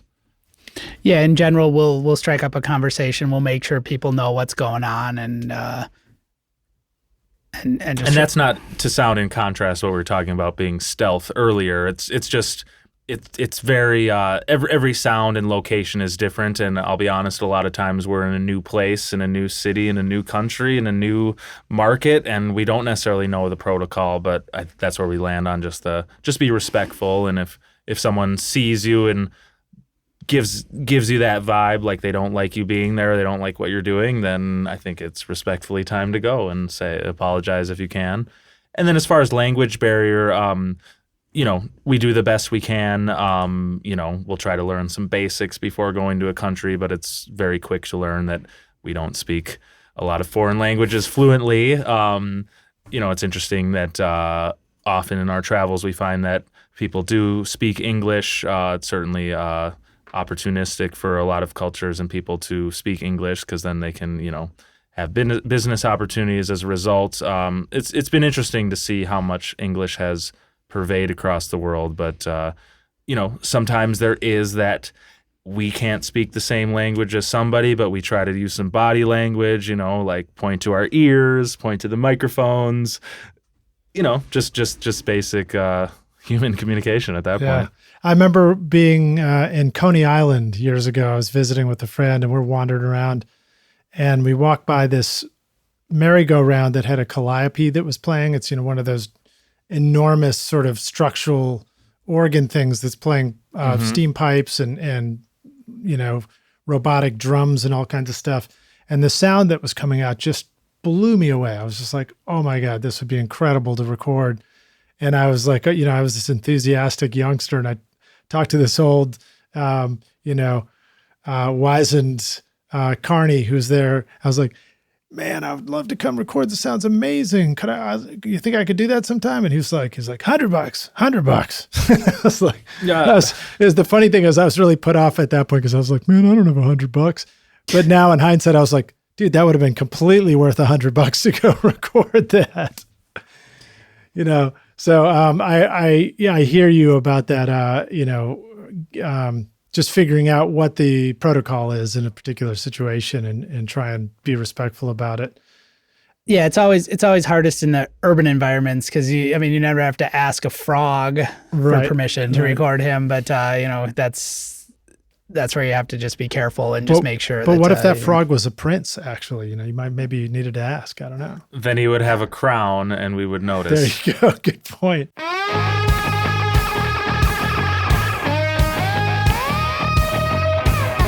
Want to record killer drums in your home studio? Then check out Rockstars of Drums to learn how to record, edit, and mix pro-sounding drums with a professional Nashville session drummer in a Grammy-winning studio. Or if you're ready to start mastering your own records at home, then check out Rockstars of Mastering, where I walk you through exactly how I mastered my own record, Skadoosh, using nothing but plugins in PreSonus Studio One. And if mixing is your focus, then check out my free course Mixmaster Bundle, where I show you how to mix using stock and free plugins in Pro Tools. And the best part is these techniques would work for you in whichever DAW you're using right now. Plus, you get a look at how I recorded everything in my studio and multi-track downloads for you to practice mixing and even include in your mixing portfolio if you want. Are you ready to make your best record ever? Then go to Mixmaster Bundle to get started for free now, or look for the clickable link in the show notes of this episode. Let's talk more about what happens with the audio back in the studio. You edit it. When you say a clip, you said 5 seconds of fade in and out. How long is there sort of like what you've found to be in a pop song is 3.5 minutes. Is there a pop song length for a clip of natural sound? Yeah, I would say that a touch of sound is about, between 30 seconds and a minute, roughly speaking. Sometimes they're even shorter just because that's ultimately the length of sound that was captured. But yeah, it's the idea is just give that taste or that touch of the experience, and leave the audience wanting a little bit more of that, and then they can further discover sounds on the site, or hit the loop button and just let it go. So you said 15 or 30 seconds or minutes? Or 30 to 60 seconds, okay, ultimately. great. And if we're talking about what's on our curated website gallery on the Touch of Sound. I like that you called it a touch of sound. So it's like this is the .tos file we're talking about here, right? Kind of, yeah. No, it's like a touch of sound is sort of the experience we're delivering, and we would even like to have be it just touch of sound, but early on we were like, we have to be the touch of sound because that's what's available. Right, when it comes to websites, yeah. Well, I have the Toy Box Studio, so I completely understand what you're getting at. Exactly. Yep. Now, how about mastering, or like you talked about EQing it a little bit? Are there things you do to make sure it's loud enough? Absolutely, yeah.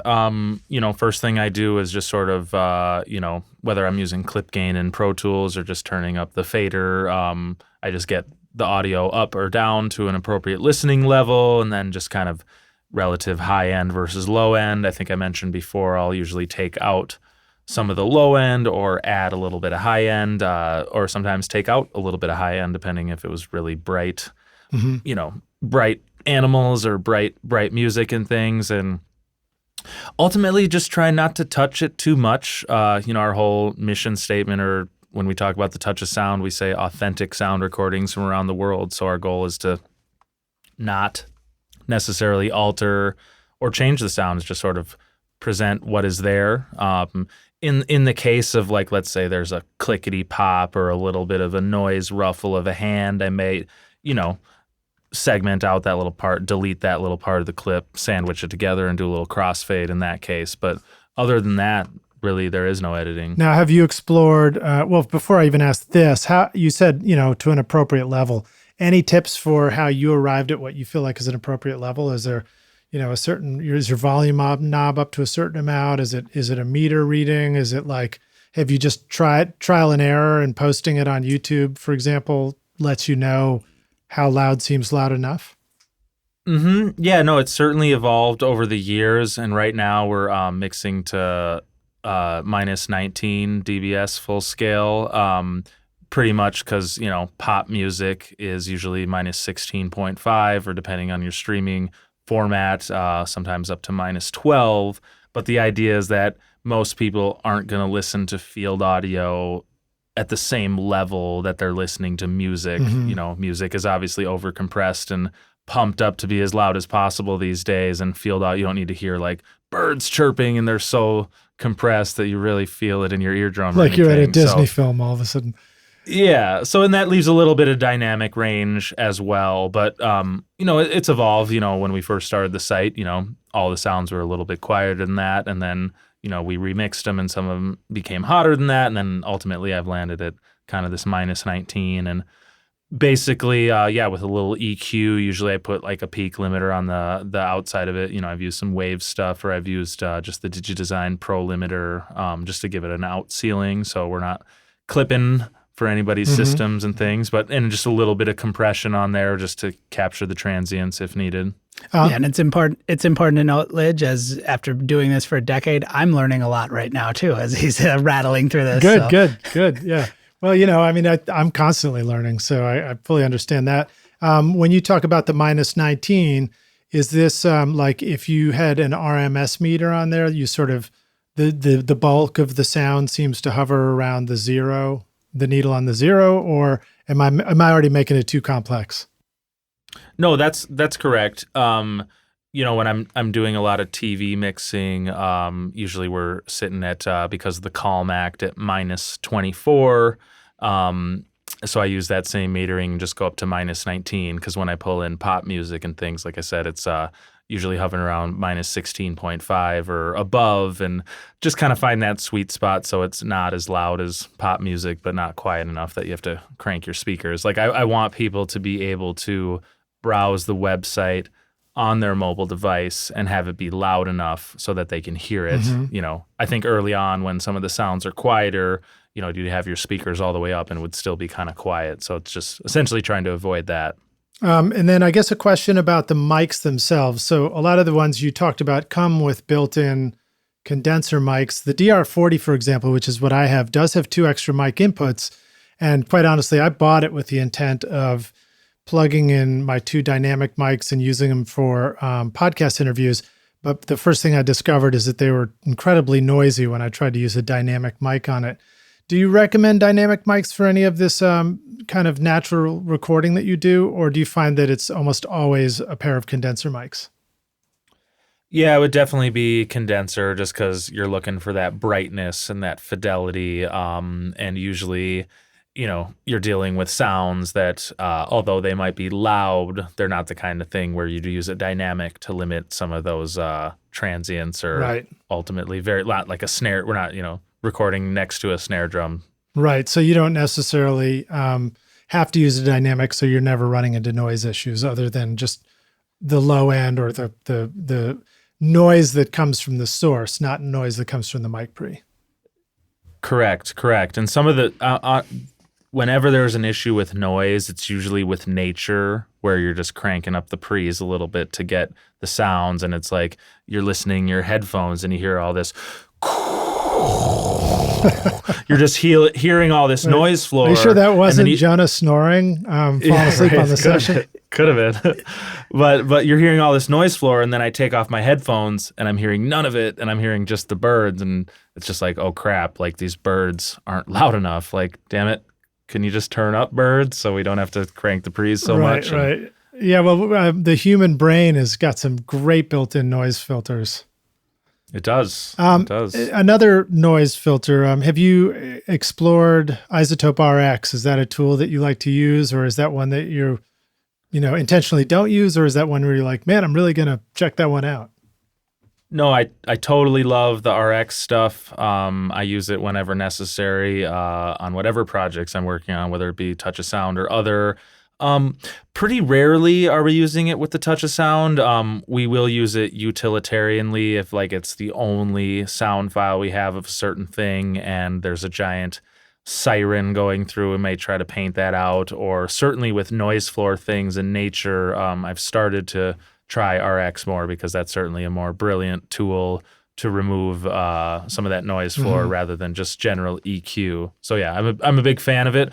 Do we use it much for the project? Not really. Yeah, I imagine partly some of that is as you get into a production workflow, you're all about doing more things more quickly, and anything, despite how powerful it might be, that slows down the process is like, you might be inclined to feel like we're going to gain more value of moving quickly through more of the content that sounds great already than getting hung up on something. Yeah, that's exactly right. And then simply put, if it's not there, it's not there. If we have to work really hard to make something legible, we may just have to let it go and just be like, hey, we learn next time. I don't know when we'll get back to that place or that kind of experience to record again, but you just got to let it go sometimes. Could you guys share any funny stories about some of the sounds that you might have considered cleaning out that came from the two of you guys on a recording? Yeah. I mean, you're talking about like having to remove ourselves. Yeah, that's what I'm talking about. I don't know. Something funny that comes to mind is that, you can't always, we do our best to be in the right position to record a certain sound, and then sometimes it doesn't work out. Like, for example, one time we were in Thessaloniki, Greece, and we were told that there's an area of the city where there's a peacock farm or a peacock reserve. I believe it was at a church. It's like a monastery something, but they had some peacocks there, and somebody suggested like, oh, you should record the peacocks. They make a lot of noise, and it'd be so fun if you'd record the peacocks. And so lo and behold, we go and we find the peacocks, and they're hanging out, and they look beautiful and everything, but they are making not a peep.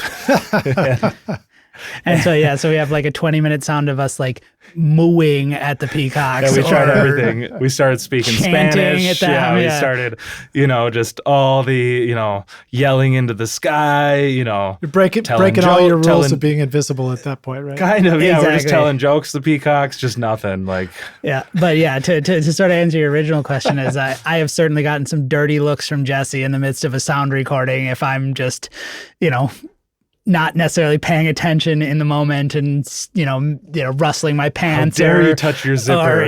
Or something is it's just how the sanctity of the sound is. And that's the thing is that if you can hear it, so can the microphone. So if you're recording a sound and someone's just shifting even if it's every 20 seconds, it's just like I'm thinking in my head like, damn it, I got to edit out the shimmy of the rain pants every 20 seconds or something or.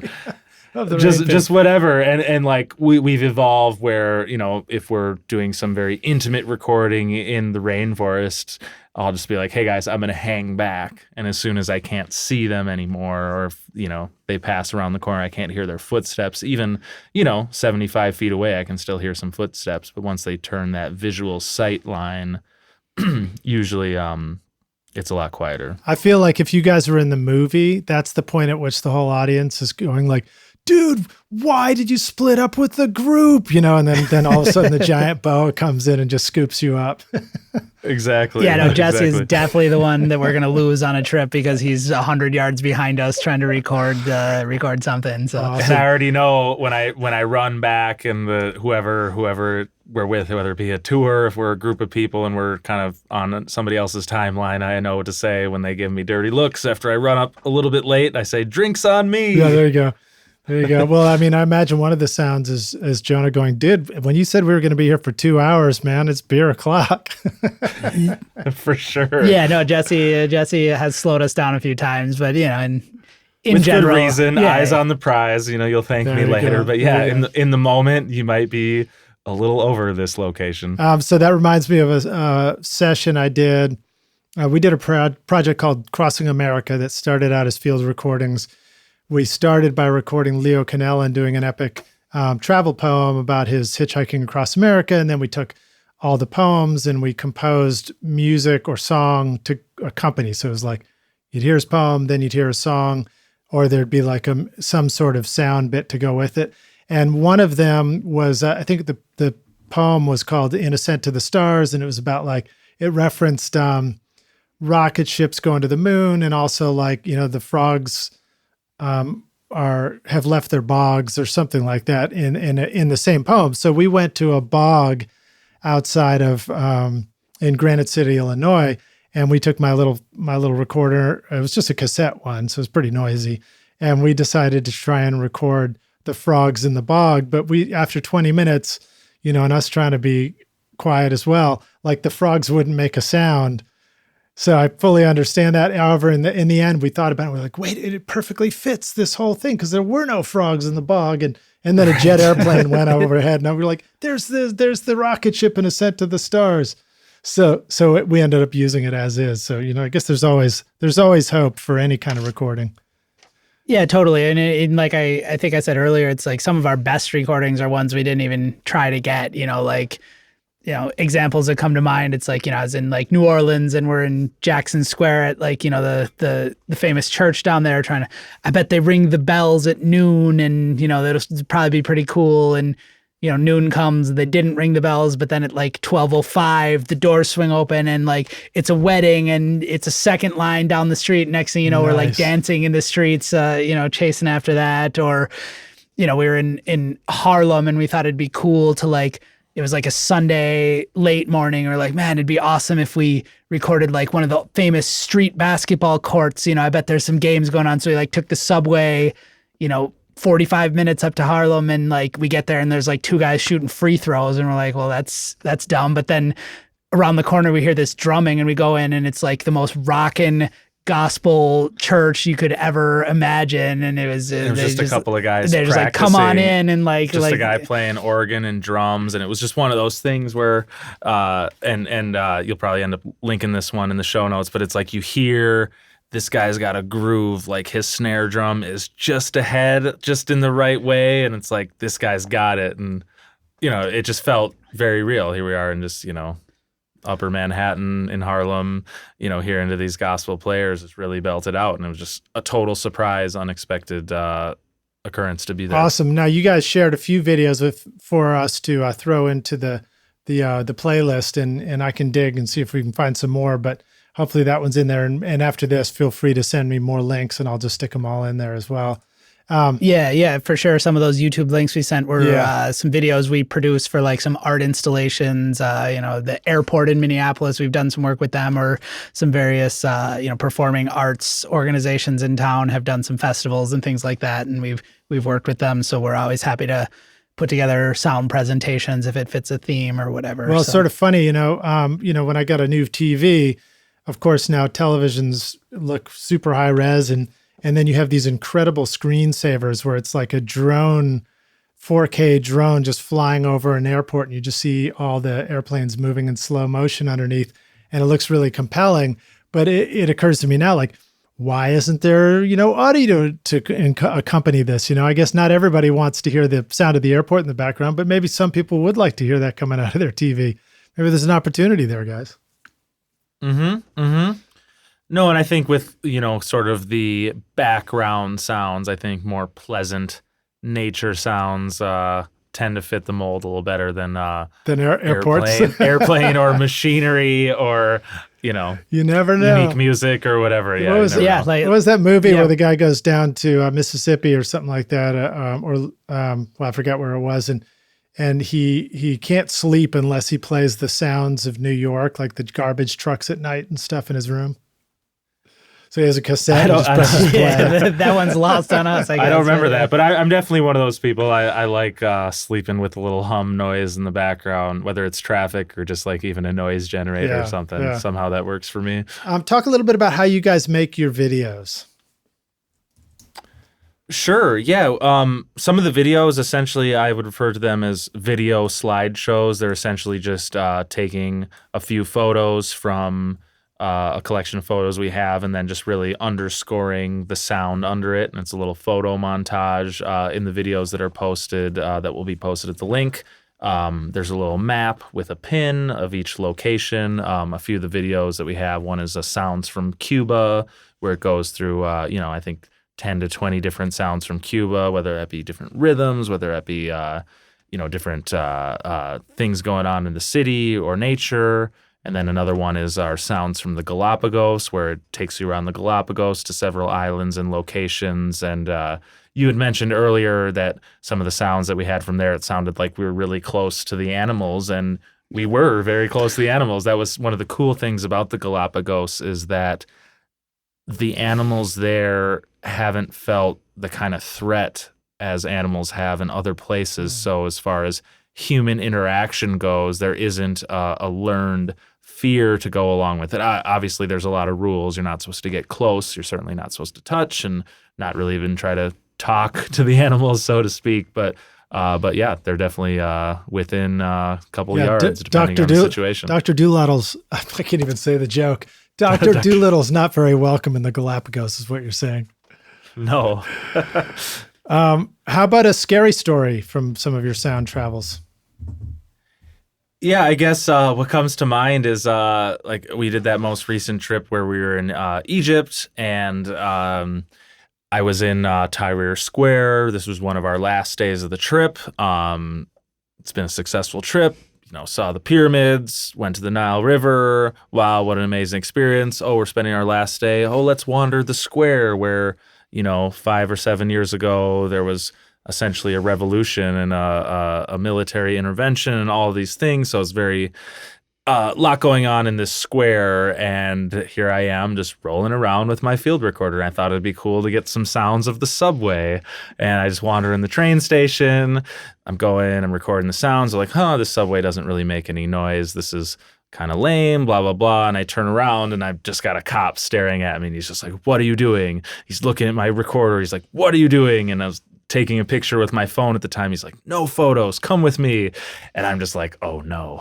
Like I'm thinking like, and Jonah was outside of the train station waiting for me. So like I had no way of explaining if I disappeared or was in custody, what happened. But ultimately I just tried to explain what I was doing. And luckily he didn't catch much wind that I was recording sound. He thought I was just taking photos. And I just deleted the photos from my phone and got a nice, strict explanation on like, what the heck are you doing? Don't you realize this is a secure area? And then I politely said, I understand, thank you, and they let me go. Wow. But I definitely was just like, oh crap, and was thinking like, oh man, I would have lose all day and yesterday's sounds if they'd taken the recorder or the SD card. I definitely would have lost that, which would have been a pain. It does bring to mind the value of using an all-in-one recording device that maybe is less expensive rather than more expensive, because there are a lot of places you might want to go record where you run the risk of losing it through damage or theft or just getting confiscated. 100%. You're totally correct in that, that risk tolerance, we're willing to go into a rainforest on a day where it's 100% rain if we know that this one kind of toucan is going to call this afternoon. Like we will risk it, we'll bring a bunch of plastic bags. To that point though, like we'll probably won't bring our, several hundreds of dollars equipment. We'll bring, one of the DRL5s, which is, $100 or so. Yeah. But in general, we always recognize that traveling is a privilege, and to be allowed to travel around these countries is not inherent. And so we try to be respectful, but yeah, like Jesse said, you just sometimes come across these situations where if it's a security risk and it's a problem to them, you really have no rights, and you just sort of have to roll with the rules of the place you are at. Yeah, so that's a really interesting topic I've never considered. So the idea that it's a privilege and that it's not even necessarily considered a right for you to be able to travel and see all the places that there are out there. So treat it with great respect and great gratitude. It's probably a good way to start. Yeah, very much so. 100%. And I feel that our travels has done a lot to, broaden our perspectives, broaden our acceptance. And I think what I hope is that our project and listeners today are inspired to travel the world and experience and just sort of gain that, because there's a lot of things, in my personal life, my friends, family, coworkers, I feel like people may or may not have like an appreciation for what the world is, depending on how much they've traveled abroad or outside of the country. Yeah. And, certainly encourage everyone to get out as much as you can. Yeah, I mean, it's without question, we live in an incredible world for so many reasons, and people just have a tendency to sort of gravitate to what feels right, what feels comfortable, and there's so much experience and knowledge to be gained if you just bust out of that shell a little bit. And traveling is a great way to do it, even if it's just a city in your state, in your country that you've never been to. It's just, everything is new when you go somewhere that you've never been before. And now, what months of the year as Minnesota residents do you guys tend to choose to travel? I'm guessing not the warm months, right?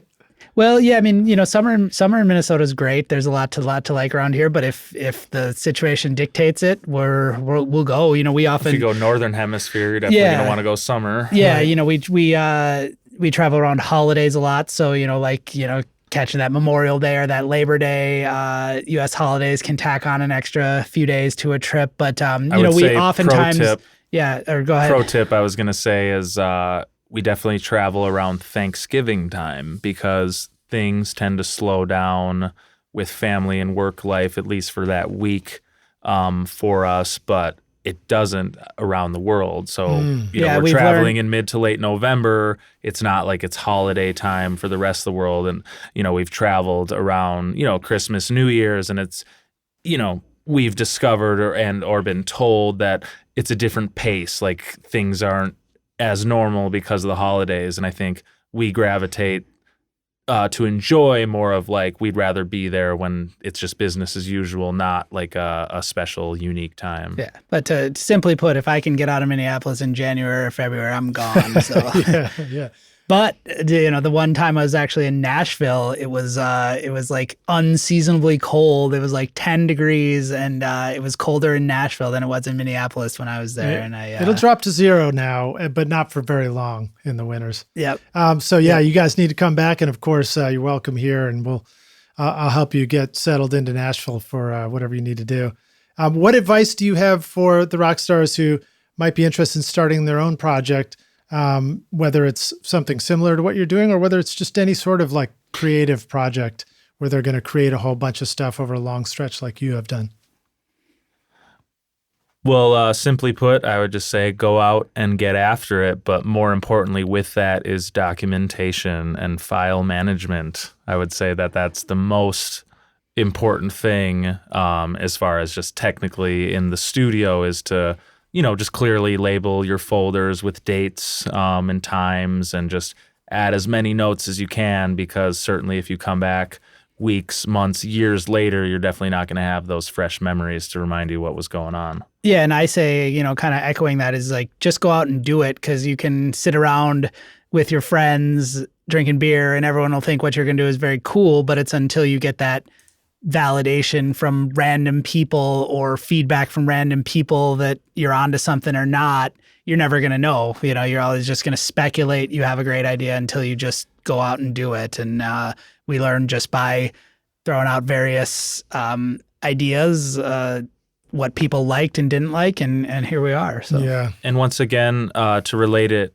kind of to the studio, if I'm talking to students or young producers, I often encourage them to go and record all kinds of different projects, like go record a choir, go record a singer-songwriter, go record a country western, anything, go record a hip-hop, go record salsa. Just do all these things because you're going to broaden your skill set. You're going to realize different techniques for different styles.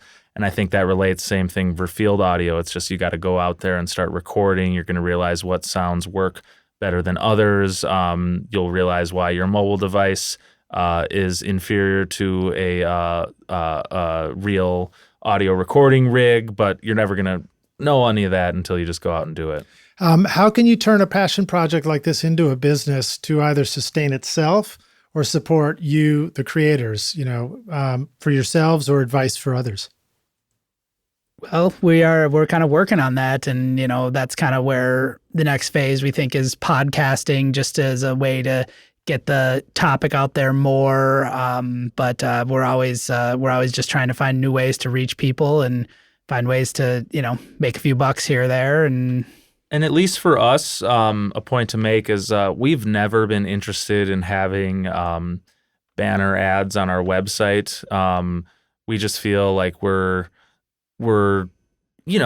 taking a snapshot of other cultures and experiences around the world, and who are we to, quote unquote, profit from that directly, just in the sense of just having a personal integrity with the project. On the flip side, like I said, we have some of our nature albums that we've produced. We have about 6 or 7 full-length album compilations. Some of them are country specific. Some of them are more just ocean and nature. They can be found on Spotify. Although it brings in some revenue, it's not really the point. It's more just it is a passion project ultimately, and we teeter on this. Is it a hobby versus a business? But I feel it's always been more enjoyable when it's been on the passion project side versus the how can we directly monetize from this. Yeah, and it just sort of always seems like one thing leads to another, where a connection we make through one collaboration with an organization leads to the next one, and we've just kind of been on this journey for the last decade, and there's just been a lot gained from it. That's good advice. I like that, guys. And I, you got to just start whatever it is you're going to do. I know for myself, in my experience, every time I've had an idea, it's easy for it to get overwhelming. But in the end, if I just say, hey, I'm just going to figure out what the first step is towards this and just only worry about that next, that usually helps a lot, just take that first step towards something.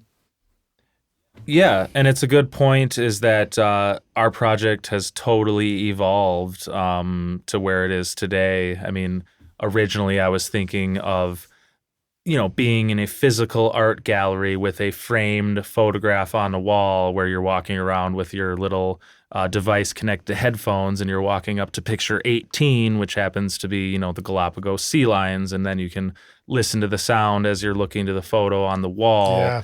And that's ultimately kind of the concept behind the website. The website is obviously just like a digital art gallery in that sense. And through several conversations over the years and meetings, it took us a little bit of a time to realize that we are more of a content-based platform than we are a technology-based platform. Like, we are not necessarily developing and making the premier sound recording app for phones. We learned that, no, we are curating and producing, a library of curated content for a website, which is certainly a far cry from like building a social network or a platform based off sound. So where do you guys see this project going? And where do you see field recording going in the future? I certainly see it as time goes on, just being a valuable time capsule.